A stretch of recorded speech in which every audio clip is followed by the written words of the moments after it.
Assalomu alaykum Precision obunachilari. Hozirda o'sha eng qadimiy bo'layotgan avtomobillarimiz Dongfenglar.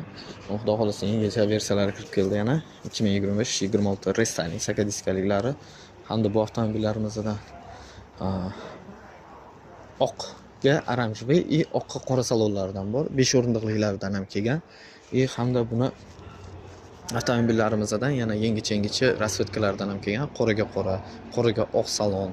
Xudo xolasa наличида hamma avtomobillardan bor. Также bizda xudo xolasa yana Deepal S09 hamda mana bu yangicha versiya BYD C-Line 6 avtomobili bor. Bu avtomobilimiz to'liq gibrid avtomobili bo'ladi. Bu avtomobilimizda hozircha yangi parallelniy gibrid hisoblanadi. Последовательный emas. Bunda уже motor o'tkichi ham bo'ladi o'zini.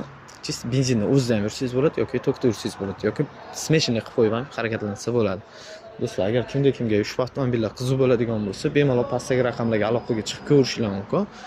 Hozir eng trendda bo'layotgan hamda zo'r hadovoy bo'layotgan mashina, уже bizani O'zbekistonga kirib, hamma mehrini qozongan avtomobil Dongfeng 08 avtomobili restyling hamda Do restyling 5 o'rindiqliklardan ham наличида bor. Bemalol kelib avtomobillarni ko'rib, ma'qul kelsa, xudo xolasa xarid qilishinglar mumkin. Добавкasiga zaryadchik, polik, rusifikatsiya hamda 1 yil garantiya beriladi. Также bizda Toyota BZ5 qizil rasvetka arzonroq mashina so'raganlar uchun Dongfeng Alice Elliot'da chista elektr avtomobili 518 km zapas xodlik bo'ladi.